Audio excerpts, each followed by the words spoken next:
Partido Nacional Podcast. Hay historias que no se cuentan solo para recordar el pasado, se cuentan para entender quiénes somos. Este es un podcast sobre ideas, sobre hombres, sobre mujeres y sobre decisiones que marcaron al Uruguay. A lo largo de sus 190 años, el Partido Nacional ha sido parte central de la construcción política, institucional y democrática del país. Esta no es una historia de consignas, es una historia de convicciones. Soy Andrés Echeverry y junto a Lucía Fernández los invitamos a recorrerla. Bienvenidos a 190 años Partido Nacional.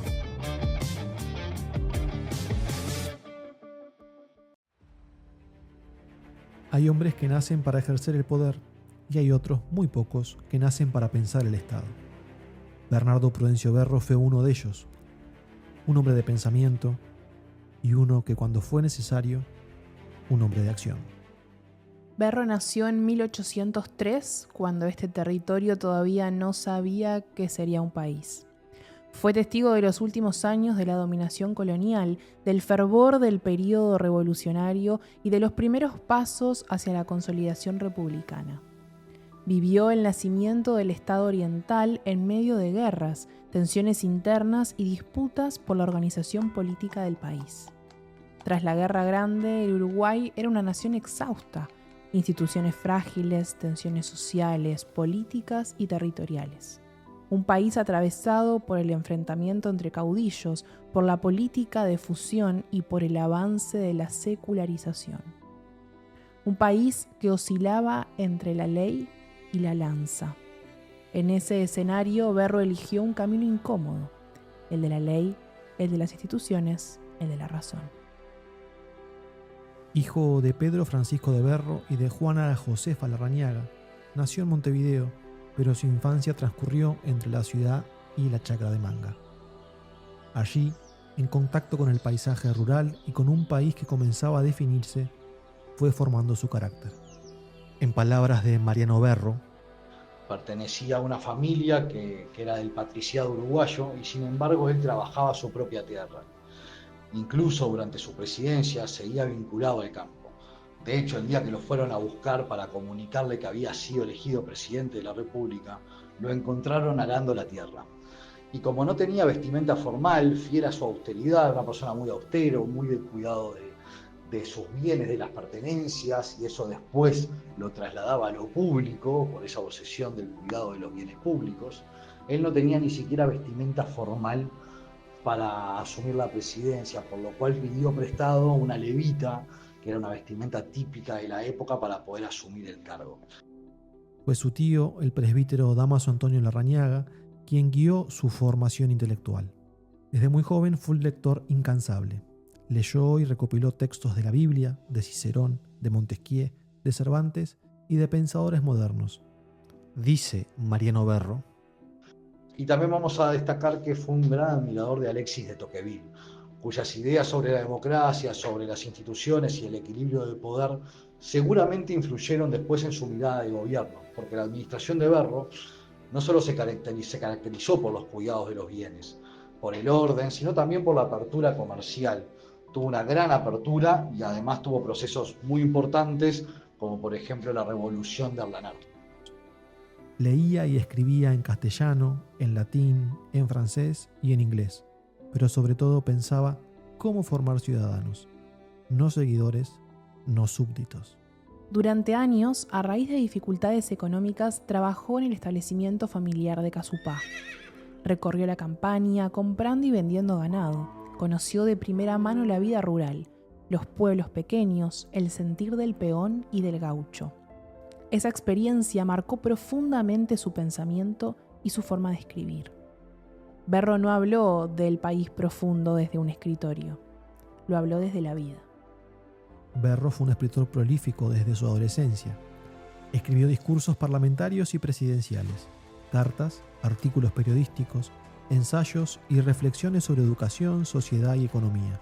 En palabras de Agapo Palomeque, Hay una línea directiva de principios entre Dámaso Antonio Larrañaga, Bernardo Prudencio Berro y José Pedro Varela, sobre la que no se ha insistido, quizá por no haber profundizado en ello. Los tres crearon instituciones destinadas específicamente a la educación. Larrañaga creó la Sociedad Lacasteriana, donde aparece por primera vez el trato humano al alumno, sin castigo y sin humillación. No hay que olvidar que la ley Larrañaga de 1833 dio origen a la universidad que pocos años después, en 1838, Uribe fundara. Bernardo Prudencio Berro creó los municipios, institución cuyo cometido principal era educar a la población. Y José Pedro Varela fundó la Sociedad de Amigos de la Educación Popular justamente para promover la educación con su nueva metodología. En sus textos defendió la independencia nacional, la organización institucional del Estado y la identidad del Partido Blanco. Creía que la República debía sostenerse sobre ciudadanos formados, educados en la vida cívica y comprometidos con el bien común, no sobre la violencia y tampoco sobre el fanatismo.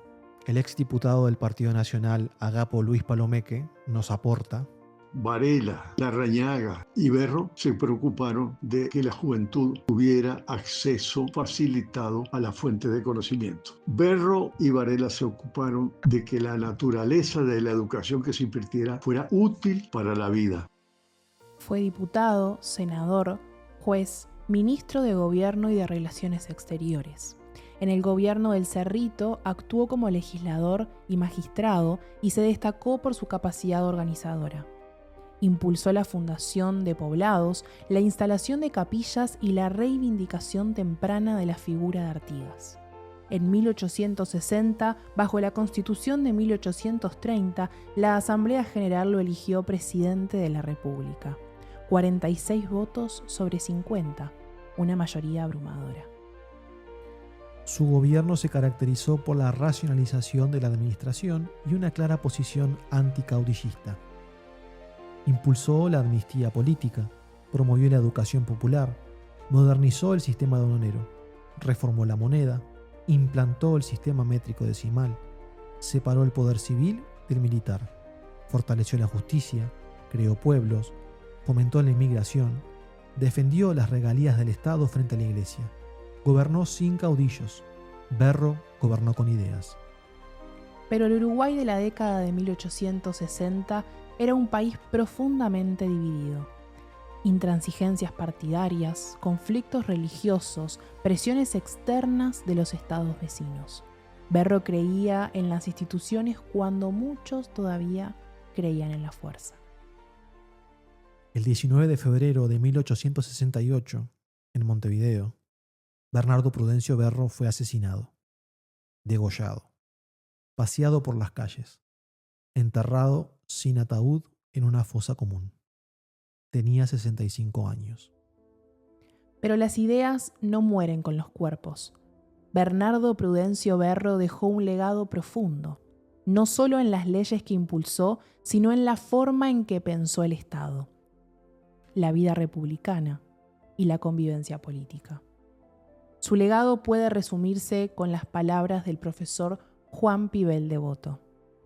Quedan en pie los grandes méritos de su gestión de gobernante, la creencia profunda en las instituciones, la aspiración a la educación cívica del pueblo, por la enseñanza teórica y la práctica del self-government, los intentos de liquidar los viejos rencores partidarios mediante la amplia reintegración en todos sus derechos a los orientales, la gallarda defensa de los derechos soberanos del país en materia internacional, tratando de eliminar las injustas pretensiones de un estatuto especial para los extranjeros, la afirmación de la independencia jurisdiccional de nuestros tribunales, el mantenimiento celoso de las regalías y derechos estaduales frente a la Iglesia, la orientación de la política externa hacia la nacionalización de nuestros destinos, en una palabra, la salida efectiva del vasallaje colonial y la afirmación del Estado como entidad libre y soberana en el interior y en el exterior. Porque la historia del Partido Nacional también se escribe así, con hombres y mujeres que creyeron más en las instituciones que en la fuerza, y algunas semillas tardan en florecer. Queremos agradecer a la historiadora María Julia Burgueño por la referencia histórica, a Mariano Berro por los testimonios aportados, al historiador y exdiputado del Partido Nacional Agapo Palomeque, a la Secretaría de Comunicaciones del Partido Nacional en la persona de Fernando Benzano, Luis González y a la producción de Joaquín Oliva. Gracias por acompañarnos y nos volvemos a reencontrar en el próximo episodio de 190 años Partido Nacional.